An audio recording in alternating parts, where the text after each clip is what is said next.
Kaminsky, keep the noise down. Okay, so web proxy automatic discovery. You've probably seen it as the little checkbox in Internet Explorer settings saying, automatically discover my proxy settings. It's kind of fun. It does exactly what it says on the tin. It's used by web browsers to find proxies, duh. But it's been adopted by some other fun things, and there's some gaping holes in it that allow you to have all kinds of fun on corporate networks in particular. It was originally an IETF standards track protocol, but it was never ratified, so they proposed the protocol, they amended the protocol, they did all kinds of work on the protocol, and then they decided it was crap, so they abandoned it. Unfortunately, that didn't stop Microsoft from implementing it, which is why I'm here having some fun with it. So at the moment, it's expired, it's not a standard, it's just nothing. It's just an IETF spec. So what does it actually do? Well, most browsers nowadays have the ability to use an automatic configuration URL to detect your proxy settings. So you give the browser a URL, it goes to that URL, downloads a thing called a proxy.pack file, more correctly called a C file. That's a JavaScript file, doesn't get executed with a DOM, that exports at least one function saying find proxy for URL. So every time the browser is told to navigate to a page, it calls this function saying where it's navigating to, and the JavaScript will tell it what proxy settings to use. So it's pretty powerful. You've got the full power of JavaScript there. If you've got multiple proxies on the network, or if you want to go directly, use different links for different things, you can do all of that with this proxy.pack file. That's the fairly basic side of things. That's what the C file actually does. But what WPAD does is it allows you to automatically find the C file. So you can supply browsers with this configuration file without them actually needing to be configured to find where it is. How does it do this? Well, there's a number of different methods that are used, and a couple that Microsoft have extended just for fun. Essentially, the majority of them, all they do is they return an IP address, and then the browser retrieves WPAD.dat from that IP address on a web server. So you can see here the list of different protocols that are used. Can anyone spot any of those that are actually secure? No, me neither. No, that's not secure either. Trust me on this, it's fun. So why would you want to attack this? Well, fairly obviously, it allows you to become someone's web proxy. Duh. All of these protocols, they've had attacks in them. It's well known what the weaknesses are, and WPAD just uses them in new and interesting ways and allows you to do some really neat things by attacking some really old protocols with some really old stuff. Once you've executed a successful attack, you can do a lot more than just setting yourself up as someone's proxy server and reading their traffic. There's a whole bunch of stuff that I'll get into that you can do, even as far as harvesting credentials on a wide scale from the network. The key thing about these attacks is that they're simple. The attacks that I'm going to be describing, it's either you send one packet to own one host, or you send 2 packets and own every host on the corporate network. So they're very simple, they're very traffic effective. It's much more subtle than something like an ARP flood. They're long-lived. All of the WPAD information gets cached at every stage of the way. So all of the WPAD discovery, the C file itself, everything gets cached all over the place. And you can end up owning a corporate network with this 2-packet attack that I'll get onto for a couple of weeks. They're stealthy, they're effective. As I say, it's a lot less traffic than something like an ARP spoof, and you end up with pretty much the same result. So how do these actual different protocols get used? Well, I'll come back to WINS and NetBIOS in a sec. DHCP, essentially what happens is the browser sends out a DHCP inform packet saying, someone tell me what option 252 is. And that's saying, where's the WPAD server? In the DHCP response packet, you specify the full URL, can be anything that you like. The browser will then go off and retrieve that URL and use that as the C file. It can also be specified in the initial DHCP negotiation, so it doesn't need to be like a secondary DHCP transaction. It can happen when the machine first comes up on the network. And because the machine already has an IP address by the time the browser starts up, it's perfectly legitimate for the browser to send its own DHCP inform packet, which is what Internet Explorer and Firefox actually do. Everyone knows that DHCP is trivial to spoof. It really is. All you've got to do is listen to the broadcast network. It's a broadcast protocol. You grab the transaction ID out of the packet, put it into your packet, send it back out on the wire, and you own it. Very, very simple. The only downside to it is that it's a race. You have to get your packet to your victim before the legitimate DHCP server gets its packet to the victim, or you lose. Since it's a broadcast protocol, it's only effective on LAN with one minor exception. And the upshot of it is, you send your spoofed DHCP response and you own one host. So spoof one packet, own one host. Or rather, set yourself up as the proxy for one host.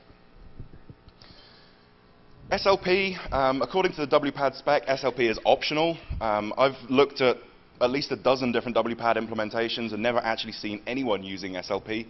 In fact, has anyone ever seen anyone anywhere on the internet actually using SLP? Service Location Protocol. Okay, so we have at least one Mac user then. Oh, Novell, even better. Okay, so yeah, nobody uses it, don't even bother. DNS, hi Kaminsky. The way that DNS works is you do DNS queries, firstly for an A record, then for an SRV record, then for a text record. If your DNS server is hosting the A record, then the WPAD discovery just gets an IP address. SRV and text give you a bit more information, and then you just insert it, the information that you can get into that URL, retrieve it, and obey it. Problem with it is that, again, DNS replies can be spoofed. It's a Unicast protocol, so you have to be either on an unswitched network or you have to execute some kind of ARP spoof first. It's on LAN only, so you have to be on the same, probably have to be on the same subnet. And much as with DHCP, each spoofed packet that you send gives you control of one host's proxy server. Interestingly, this is the only public issue that there's ever been with WPAD. It turns out that the way that the WPAD discovery goes with DNS is it iterates through the DNS search domain, stripping each subdomain out as it goes along, and eventually it's supposed to hit whatever parent domain is exporting WPAD queries, WPAD name information, and then use that. Unfortunately, the Internet Explorer implementation of this forgot that some top-level domains are in two parts. So some guy registered wpad.co.uk and instantly owned the entire United Kingdom. Apparently, he still sees requests for it as well. So, yeah. And that wasn't you? That wasn't me. This was a long time ago. This was about 5-6 years ago. He hosts lots of 404s and an undefined number of 200s. Something like that. That sounds about right. So yeah, no spoofed packets, own the country. Okay, so when you put DNS and DHCP together, you get another problem. A lot of the time in a corporate network, name resolution is combined between DNS and DHCP. So you'll do your DHCP discovery, you'll register your name, and then your DHCP server will propagate a record into the DNS server saying this host is at this address. So what if you do a DHCP negotiation and claim to be called WPAD? You end up with a perfectly legitimate WPAD entry in the DNS server that points to you, and you can then take over the entire network. We actually see this fairly commonly between DMZ networks and core networks. So if you're looking for a way to bridge from a DMZ into a core network, WPAD's your man. It can sometimes be forwarded through routers, firewalls. There's all kinds of craziness that people do with their DHCP stuff. It's not entirely clear where you end up in the DNS search domain. Chances are it will be announced by DHCP, but you can speculate. Because it's all DHCP, you're limited. You can't just inject yourself into any arbitrary DNS search domain. So you might have problems with scoping, but you can probably do something. So the upshot of this particular attack is that you do two legitimate packets. You send two legitimate packets, perfectly normal DHCP negotiation, claiming that your host name is WPAD, and you own the corporate network. You get your DNS record inserted. Now, as it says at the bottom here, I didn't come up with this particular attack myself. Given that it involves DNS, any guesses?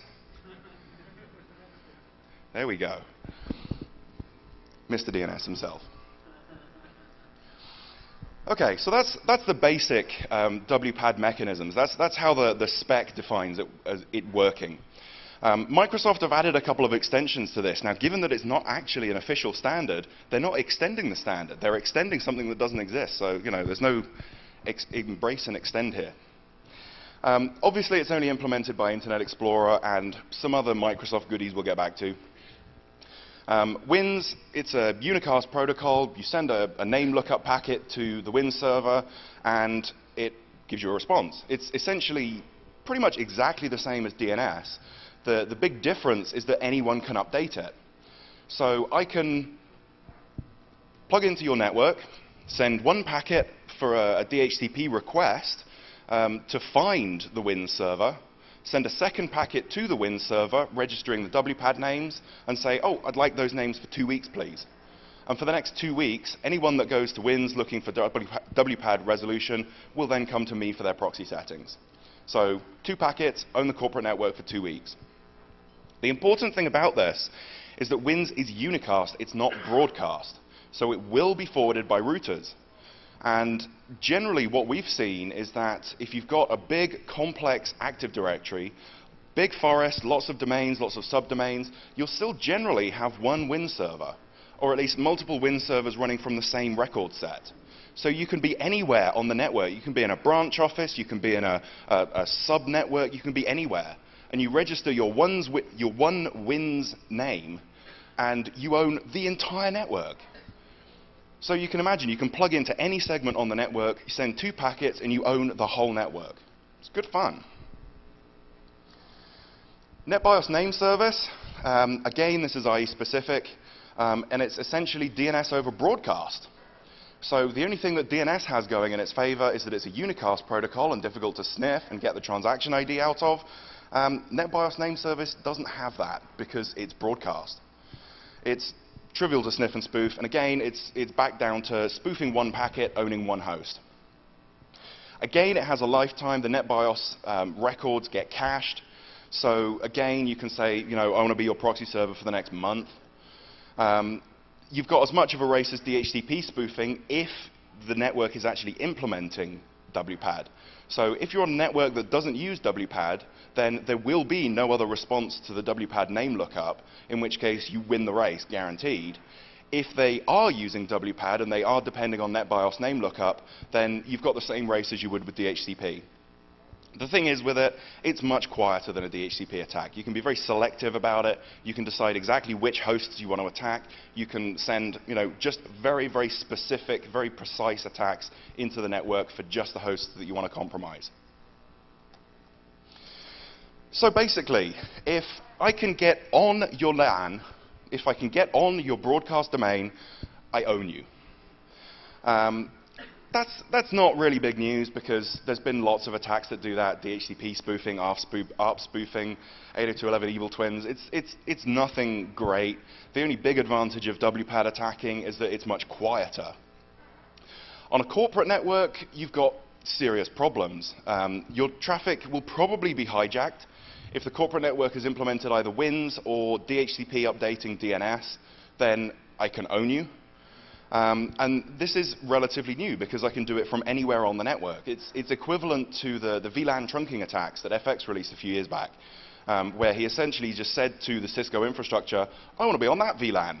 And it would route it all the way through the network and put him on it. This is essentially the same thing. You just say, I want to be your proxy server.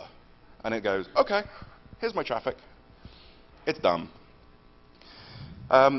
Simple version, home users, some cable modem networks do allow broadcast traffic. My cable modem back in the UK did. My cable modem here in the States doesn't. So your mileage may vary on that, but certainly if you can see broadcast traffic from peers on your network, you can own your cable modem segment as well. At Starbucks, surprise, you're vulnerable. And in the enterprise, you're newly vulnerable. This is a new, wider scale attack against the enterprise. So that's how you set yourself up as someone's proxy. So you can take advantage of all these protocol flaws, and you can become someone's proxy server. So what? You can see their traffic. Well, big deal. However, when you think about how many sites nowadays, eBay, Amazon, PayPal, you know, all of the various blog sites, that will authenticate you over SSL, and then they'll switch to plain text, just because they can't sustain that much continuous SSL traffic. So although you don't actually get to see their password, so you can't authenticate as that user, you can see their cookie, so you can masquerade as that user. So you still end up with the same end result, you just can't log on again if that person logs off. So you've still got a problem there. Some other things that you can do, you can hack the client, I'll get back to that. There's some really fun attacks against SSL, which I'll give you a demo of a little bit later, and then you can do some really fun stuff with credentials, courtesy of Internet Explorer. So I'm the proxy. I can do whatever the hell I like to you at this point. You can browse to any page on the internet, and I can inject whatever I want into that page and give it back to you. Now, bearing in mind, this has all happened transparently. There's been no user interface at this point. There's been no notification to you that anything is going on. As far as you're concerned, you're browsing the web. You have no indication, no way of knowing that you're going through a malicious proxy server at this point. So when you start surfing through me, I wait until I see Internet Explorer version something I have a 0-day in. And then I just inject my code into it, and I own you. Failing that, if I want to get low tech, if I don't want to go to the hassle of looking up the current batch of IE 0 days, sorry, Bree, then I can just add an executable or add an ActiveX. How many people would think twice about surfing to Microsoft.com and seeing an ActiveX in control? Exactly. And the fact is, it's not Microsoft that's providing that ActiveX, it's me. So yeah, there's a lot of things that you can do. And again, because you have no way of knowing that there's something bad gone on, you're liable to be a bit more forgiving with the digital signatures.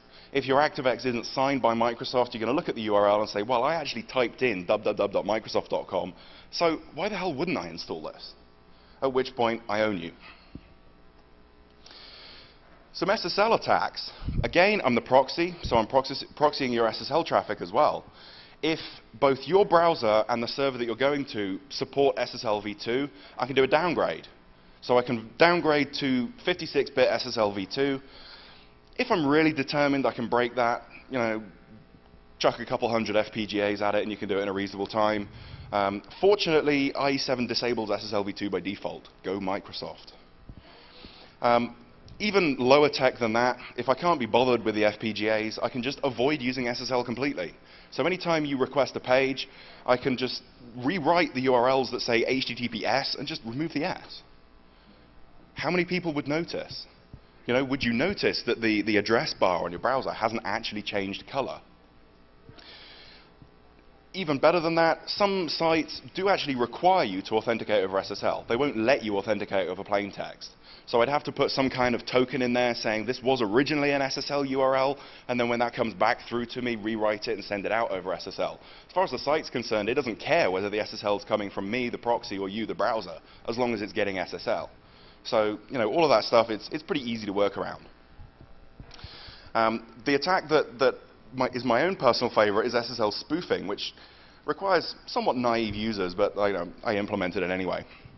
So the way that it works, my malicious proxy that I'll give you a demo of in a few minutes, when you send a connect request to HackProxy, what HackProxy does is it will connect to secure.paypal.com or whatever. It'll retrieve a copy of the PayPal certificate. It'll then generate a new public-private key pair and re-sign the certificate and then present that certificate to the client. It's actually quite easy to do. It's about 10 lines of OpenSSL code. So the end result is that all of the attributes in the certificate are perfectly valid.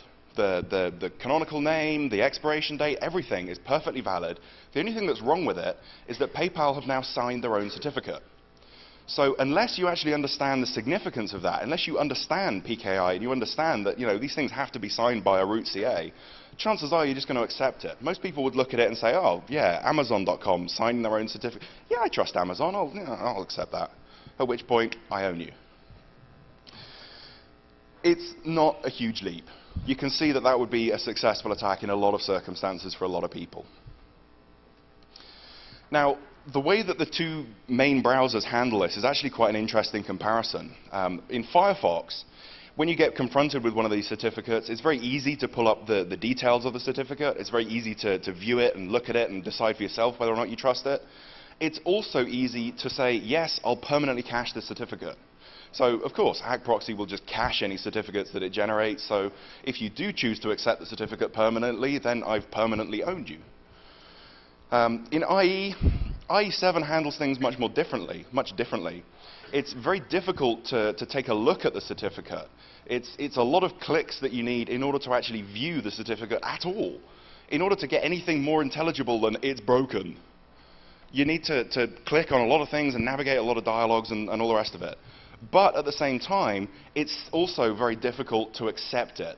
So it's a lot of clicks required. It's harder on both fronts. So in general terms, what this ends up with is that if you understand PKI, use Firefox. If you're a noob, use IE. Nothing new there. So I mentioned credential harvesting earlier. A couple of ways that you can do this if I'm your proxy server. First thing I can do, and most obvious thing I can do, is just send you a basic auth request. It's really easy. Your browser will pop up a dialog saying, please enter your username and password. OK, so Microsoft.com's trying to authenticate me. What the hell? You might get a bit suspicious about it, but it's universally accepted. All browsers support basic auth. And me as the proxy, I get your credentials back in plain text. Now, Internet Explorer, on the other hand, has a fun little feature, NTLM. What it will do is it will decide whether or not you are on the same network as the server that you're accessing. And if you are, it will transparently authenticate on your behalf. So it will just automatically send your credentials out to the site. Now, it is kind of limited. It won't do this for everyone. Microsoft learned that lesson a long time ago. It won't just send your credentials to any arbitrary site. However, it will always authenticate to its proxy server. Because as far as IE is concerned, it's my proxy server. It can own me anyway. Why wouldn't I authenticate to it? So you can do NTLM challenge response completely silently. No user interface, no chance to defend against yourself. And at least in IE, it's pretty much guaranteed to work. The downside of it is that you get hashed credentials instead of plain text credentials. Now, there is some fun that you can have with that as well that I'll get back to in a sec. In the meantime, I just want to show you WPAD, my WPAD tool and Hack Proxy. So, in fact, let me stay here.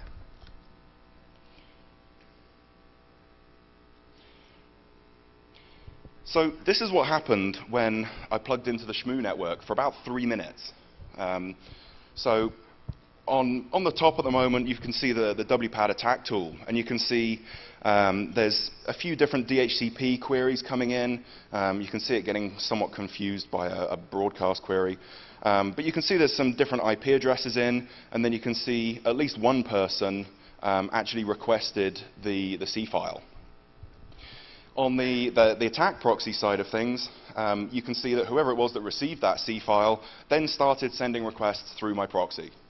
So at least one person on the Shmoo network is now owned by me and is currently wondering why their browser isn't working, because their proxy that they didn't ask for is currently offline.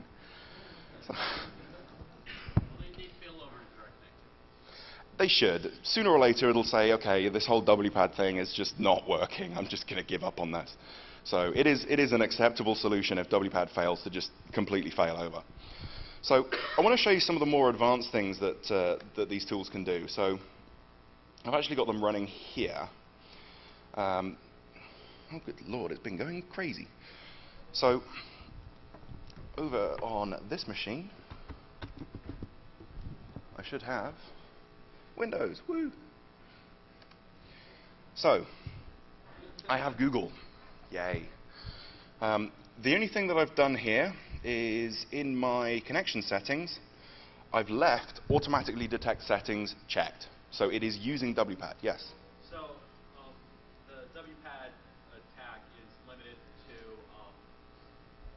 you get this option when you're setting up your internet connection, right? It presents you an option where it says, do you want to search for proxies by default? Yeah, it's on by default. That was my second part, by default. Yeah. So in IE, at least, it's on by default. There's some complexity to that, but There is. We'll get back to it a little later on. okay. But that's basically why I've been hammering on IE so much, because IE has it on by default with some restrictions. Nobody else does. And then just another quick question. So you hit the WPAD, the proxy.pack, whatever, every time you make a website request? No, the way that it's supposed to happen is the browser will request the proxy.pack file each time it does WPAD discovery. It will then cache that file and call a JavaScript function every time it requests a URL. What's the JavaScript function again? What proxy to use for that URL. You want to give it every request? For every request, it will call that JavaScript function, yes. You are given a small program to try to figure out whether Yeah. Okay, so IE is doing WPAD, and I've then got Firefox here as well. And in the case of Firefox, I've actually had to tell it to auto-detect proxy settings. So Firefox doesn't do WPAD by default, but it does support it. So as you can see, I can get online. So what I'm going to do is just show you some of the other stuff that Hack Proxy. I didn't do that. So some of the other stuff that Hack Proxy can do, instead of just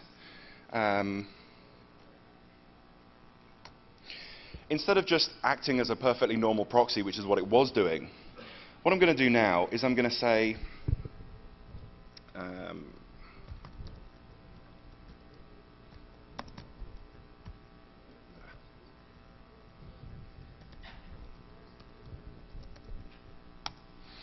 right, so what I've done to it now is I've said spoof SSL, so generate these fake SSL certificates and cache them in that folder.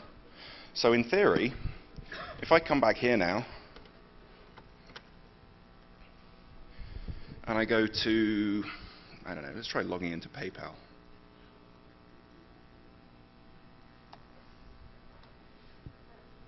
Now I know you can't see it, but on this machine the proxy is currently going apeshit. And you can see I've got my certificate dialog. All of the information looks correct. The issue date is correct. The organization, all of that is correct. The only thing that's wrong is the certificate hierarchy is broken. So most users wouldn't know what to do with that. They'll just see it's PayPal. The date's good. The name's good. I don't know what's going on here. I'm just going to accept this. And if you do accept it, let's accept that permanently just for the hell of it. Again, the proxy's going crazy, but you can't see that. Oh, PayPalObjects.com, same problem. Ah, double click. No, don't like double click. Won't accept that one. Damn it. Oh, okay, I'll accept it. Whatever.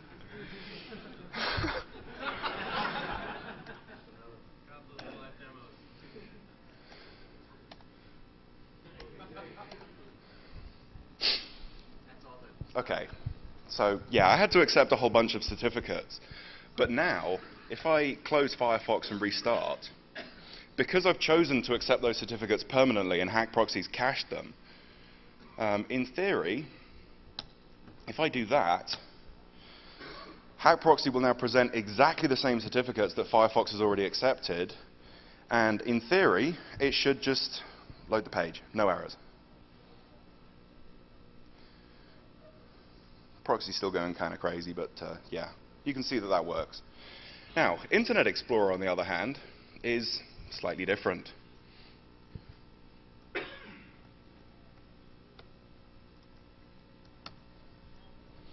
Oh, I'm about to use SSL. Warning, warning.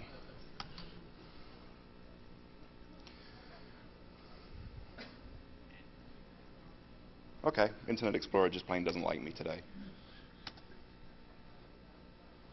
Okay, whatever. Internet Explorer's not going to play the game today. But suffice it to say that it throws up all kinds of dialogues, and you have to click a million times just to accept one certificate.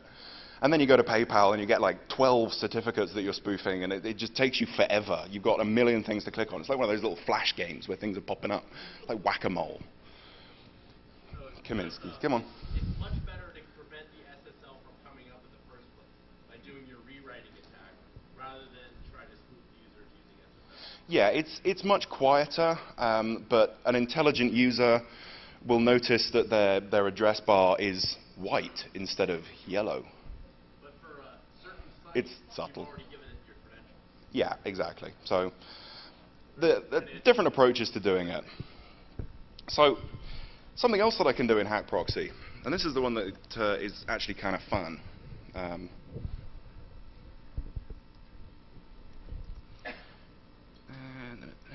Ah.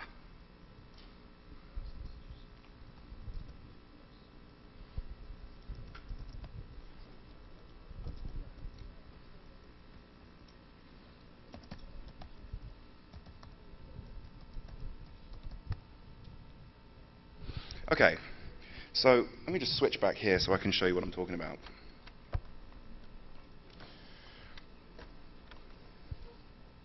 Hello? Ah, okay. So what I've got here is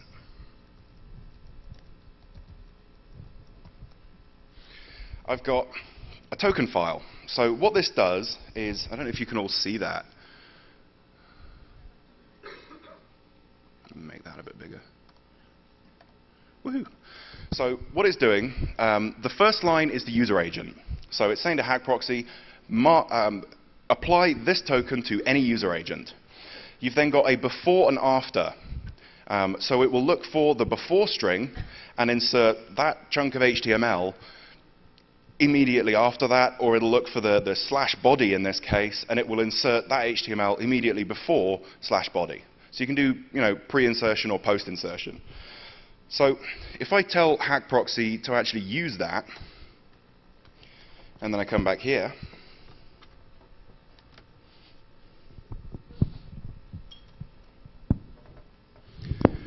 it does some pretty interesting things to the eBay homepage.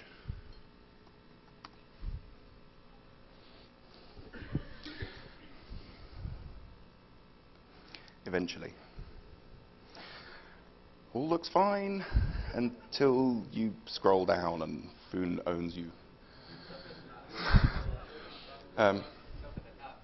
Oh yeah, it'll do it in any of the frames, so it'll probably have some fun on Microsoft.com as well.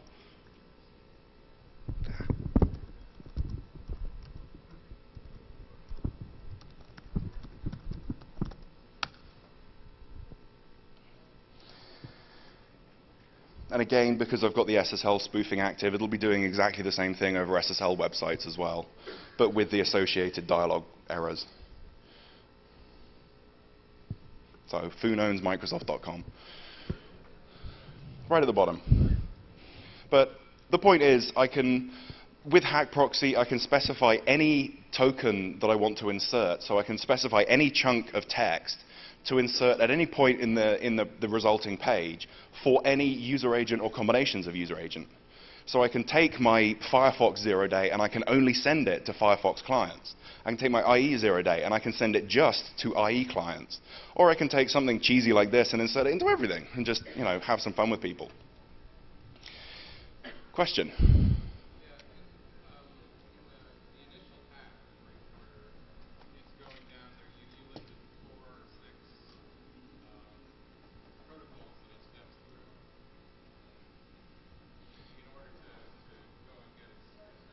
Yep. Yeah, the specification defines which protocols it uses in which order, and then Microsoft extended that by adding WINS and NetBIOS ahead of anything else. Yes, that's correct. It also uses WINS and NetBIOS under different circumstances. It behaves differently if you're on a DHCP IP address rather than a static IP address.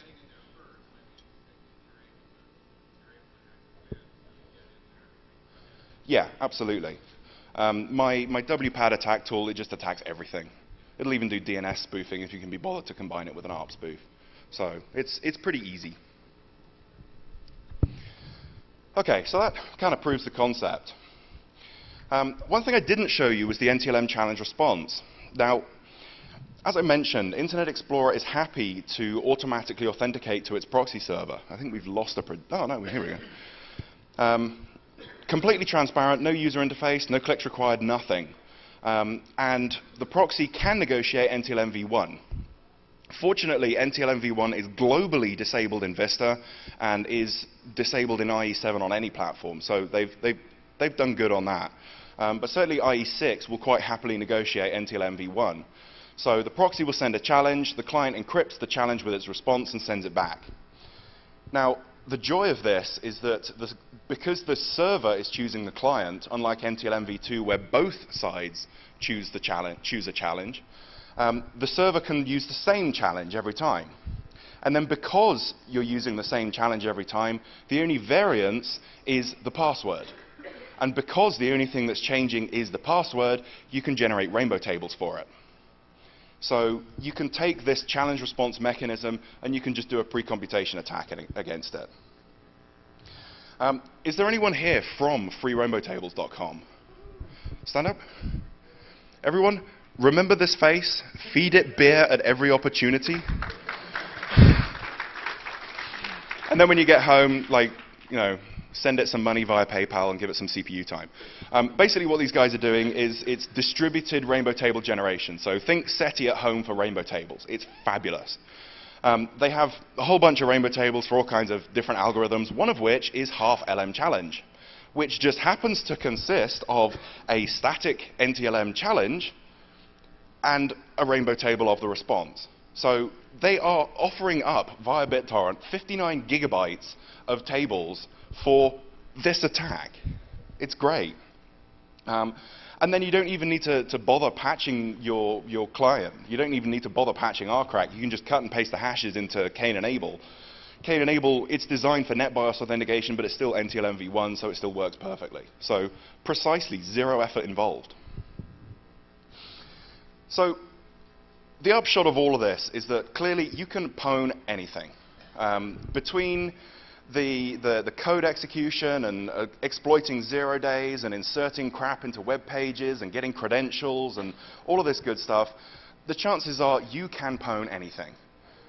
In some circumstances, it might be difficult. If you've got a particularly intelligent user using a very up-to-date browser who understands PKI and all the rest of it, you probably can't get into them. But you know, how often does that happen? You might have some hashes to crack, so you know, download the rainbow table, sit on the torrent for a couple of weeks. It is much more efficient than phishing or farming, largely because you can be very, very precise, and instead of faking the PayPal website, you are the PayPal website. So even if you allow the original authentication to go through over SSL, you can just represent the login page and say, sorry, your authentication failed. Can you put your password in again, please? Who would notice that the second copy of the form wasn't presented over SSL? You can do it. You're the proxy. So you can take lasting control of browsers. WPAD.dat gets cached for quite some time. According to the spec, it should be WPAD negotiation should take place every time the browser starts. Firefox does, Internet Explorer doesn't. If you're on LAN or somewhere on the corporate network, chances are you can pwn the whole corporate network. And once you've taken control of WPAD, you can do all kinds of stuff. There's lots and lots of avenues for attack. It's not browser specific. Crypto API goes online periodically to update certificate revocation lists and root CAs. And it does a WPAD discovery before it does. So if I just switch here to Whether it's set in the browser or not? No, not at all. The setting in the browser controls your particular user settings. If you log on, even as a different user, you'll redo WPAD.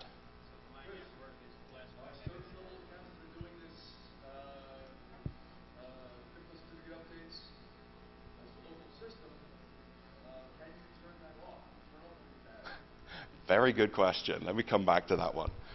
OK, so as I say, here you can see that it's IE7 doing a WPAD discovery. You'll see all kinds of crazy user agent strings coming in there. You'll see crypto API, you'll see Windows update, all kinds of system stuff that you really would like to have some fun with. In addition, the ISA client uses a form of WPAD, a very similar protocol, to find its servers. So you don't need to configure the ISA client at all. It just does WPAD-esque protocol discovery to find its servers. It then does do a layer of authentication on top of that discovery, though. So on the surface, at least, I've not looked into it in too much detail, but on the surface, that authentication is sufficient to cover the weaknesses in WPAD.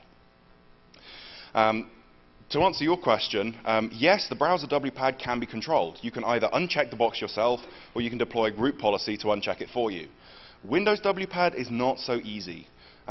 In theory, Windows Update is hardened against malicious binaries, but it still does WPAD. In theory, it can be disabled, but I don't believe MSRC have actually figured out how to do it yet. Kaminsky's looking blank, so I'll take that as a no. Uh-oh, that was from Microsoft. So yeah, there's some fun. Now, here's the real irony of this. If you are using WPAD, if you have deployed WPAD on your network, you are less vulnerable. How often does that happen? So in order to fix the problems in this protocol, you have to deploy the protocol. How the hell does that work? So, I mean, chances are you probably don't want to deploy WPAD. You don't actually want to use it. Actually, deploying it and using it is the simplest way, but you can fake it. You can offer up your C file. You can set DHCP option 252. That's all pretty easy. The DNS and WINS fixes are slightly more obscure. So what we worked out with Microsoft is that certainly in the client, group policy, uncheck the box for all users, and the client side is pretty much fixed. However, the browser side is pretty much fixed. Yes, that's correct. However, I don't know of any sysadmins that are keen on deploying like enterprise-wide group policies at a moment's notice. So kind of touchy subject there. So a better fix is server-side. The fundamental problem on the server side is that name resolution should be trustable for WPAD to work. Name resolution is not trustable, therefore WPAD is broken. So what we need to do is find some way to hack it. You can't just register fake addresses. You can't just go to your DNS server and say, yeah, WPAD lives at 1234, because there's all kinds of stuff in all kinds of places that will just break. It will believe you when you say there's a proxy server at that address, and when it can't find the proxy server at that address, it'll crap itself and fall over. So what do? Well, in MSDNS, you register a name without an address. It's pretty easy. You just register the existence of a WPAD text record. Obviously, in every DNS search domain, it blocks the A record from being created, and the clients just won't understand it. It's a text record that is meaningless. So in this case, you're deliberately forcing WPAD to fail. If you're using something other than MSDNS, if you're using bind or something else, chances are a similar fix can be deployed. WINS, on the other hand, is significantly more convoluted. I won't go into the details of this. I see someone taking a picture. He's obviously using WPAD. The WINS fix is horrible. It's a nasty, nasty hack, but it works. The slides will be up on the IOActive website. If you use it, don't worry about the quality of your digital photos. Go to the IO website and you can view this. There's also going to be a knowledge-based article. Yes, there is a knowledge-based article. I don't know whether or not they're putting out an advisory. That's all kind of up in the air. We're not sure about that at the moment. But certainly there is a KB article about it, which I'll link from the slides on the IO website. So a couple of little side notes about IE. IE7 just refuses NTLM. Vista refuses NTLM v1. IE7 does have a really offensive user interface for bad certificates. Think like Vista asking, are you sure you want to do this? Like to the nth degree. It's insane. It's like 12 clicks or something stupid. Despite all of that, though, it will still quite happily leak machine credentials. So even if you disable WPAD in the browser, you'll still get machine credentials leaking from Crypto API, Windows Update, all that kind of fun stuff. Possibly. It's really unclear. Even more unclear is whether or not WPAD is actually on. Certainly, if you log on to a machine for the first time and you fire up Internet Explorer, it will do a WPAD discovery. However, if that WPAD discovery fails, it will disable WPAD. However, in some situations, it will re-enable WPAD. So it seems to be able to kind of automatically switch between on or off completely at random. I've been running network sniffs for weeks trying to figure out what the hell the logic is behind this, but it's magic. That's all I can say. It's Internet Explorer voodoo. So, summing it all up, WPAD, the biggest effect is if you're on the LAN or if you're on an enterprise network and you can send traffic to the LAN. If you're deploying WINS or DHCP through DNS, then you've got a problem. The biggest risk is new users of IE, so people who are logging onto a machine for the first time and firing up Internet Explorer, but given the voodoo that goes on behind the scenes, some old users will be vulnerable as well. The best part about all of this is how selective you can be. You can be selective as to what usernames you grab, what hosts you grab, what web pages you mess with, the whole lot. You can fine-tune it to your heart's content so that you only mess with the CEO. Whatever you want. The moral of the story, don't let DHCP or don't let DHCP or WINS leak from your DMZ into your core network because you will be pwned. And disabling it in the browser does not fix everything. So yeah, by all means, go home and uncheck that little setting in Internet Explorer. Don't expect the problem to go away though, because there's still Windows services that use it. Now, just in the interests of complete fairness and full disclosure, I've focused on Internet Explorer quite extensively in this, so I wanted to put this up just to explain why. The services in Windows, all of them will always do WPAD, currently. We're working on trying to figure out how to disable that at the moment. I believe the Knowledgebase article addresses it. IE6 and IE7 will initially do WPAD and then switch it on and off at random intervals thereafter. Firefox and Konqueror both support WPAD, but neither uses it by default, so you have to actually go around to each machine and check the box. If you're doing that, then you might as well go around to each machine and just specify the curl. Just give it the URL to download the proxy pack file from, and it's exactly the same amount of effort. Opera and Safari don't even bother with WPAD, so yeah. So that's why I've been focusing on IE, because although technically Firefox and Konqueror are vulnerable, IE is more vulnerable out of the box. Any questions?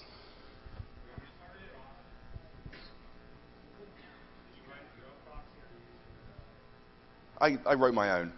And during writing it, I realized I didn't know anywhere near as much about HTTP as I thought.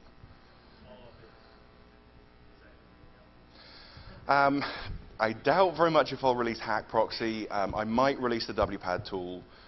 Once the Knowledgebase article's out and things have kind of calmed down a little bit, I will probably post the WPAD tool just so that you can get an idea of how many users are vulnerable. Hack Proxy is never going to be released. It's pure attack.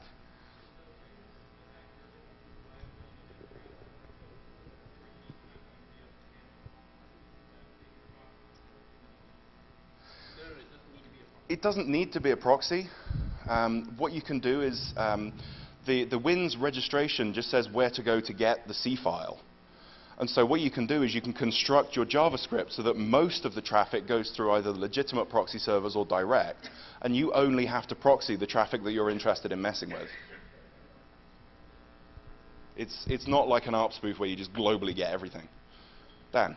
The Knowledgebase article is out, and it's 934864. 934864. Knowledgebase article. Go read it. Have fun. Yes?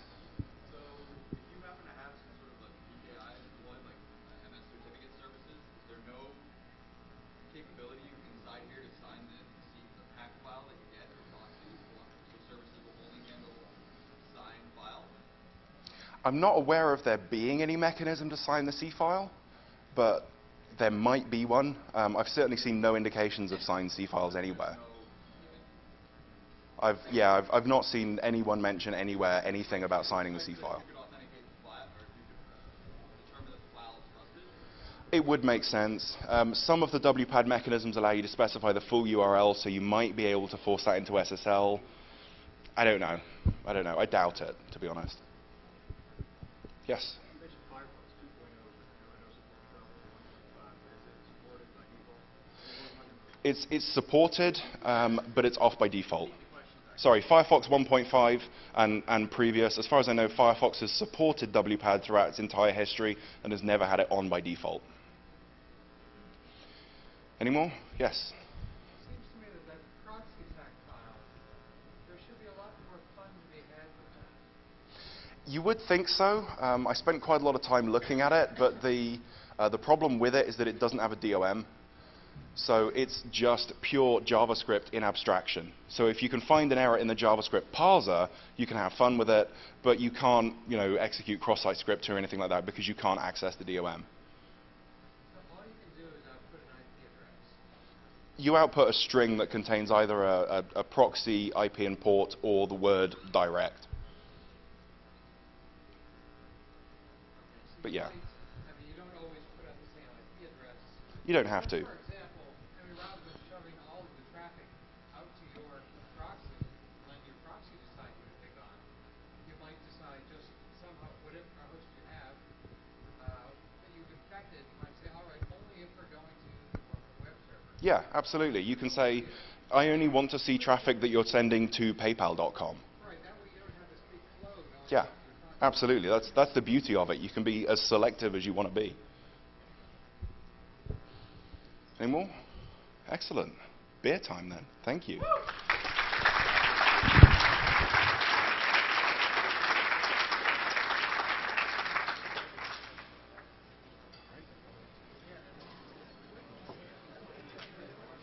It'll be up on the IOActive website.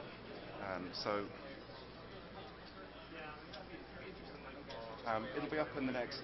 Send me a mail if it's not up in the next day or two, but it should be there. You mentioned that part of the ISA client It uses a protocol that's derived from WPAD. It's not WPAD itself, but it works in the same kind of ways. It looks for different names, and it looks for slightly different details, but it does essentially work in the same way. But then once it's found an ISA server, it does authenticate the server. There's a second layer of crypto and authentication on top of WPAD, which certainly on the surface appears okay. So yeah, ISA client certainly does use a variant of WPAD, but it appears to be okay so far. But I haven't taken the time to actually deploy an ISA server in a VMware environment yet. So once you have a proxy pack, is there a way to validate that and force it to fire again? Just time. Maybe return an invalid response. If the JavaScript appears to fail or points at what seems like a dead proxy, is maybe Possible. Yeah, possible. If you can implement that, then within the proxy pack, you can have a mechanism whereby you can force it to essentially refresh itself. Yeah, the way that it should work is that every time you start the browser, it should redo the WPAD discovery. So it should refresh that proxy pack file every time. Right, because you said it in IE that was cached. Yeah, IE is a bit more selective about it. It'll certainly, every time it renegotiates its IP address, if it's DHCP, it'll renew the WPAD info and it'll re-grab the C file. If you're on a static address, it seems to just do it every 24 hours or so, I think. So it's fairly short-lived, but you can provide the same information as many times as you like without a problem. I really enjoyed the WPAD stuff. I was just curious, one of your comments about the SSL version 2 attacks. Yeah. Were you actually able to calibrate that attack part of your... I wasn't, because I couldn't be bothered to get that far into OpenSSL. But certainly it is possible if both ends support SSL v2.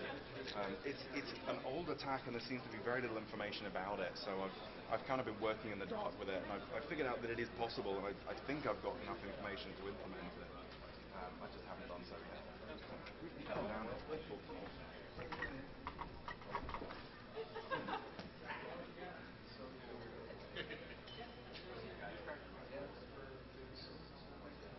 No, I haven't. I really haven't.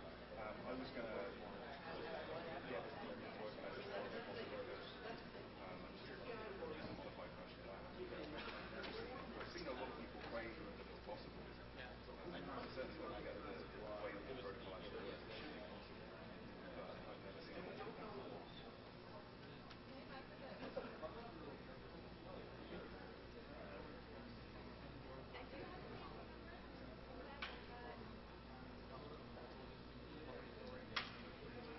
Yeah, not a problem.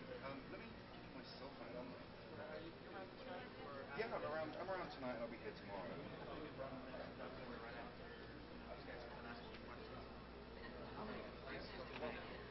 you very much. Just give me a shout. If you will be around, I'll Oh yeah, you're supposed to do this, and if you don't, your timesheet won't get filled out. So everybody remember, just click OK.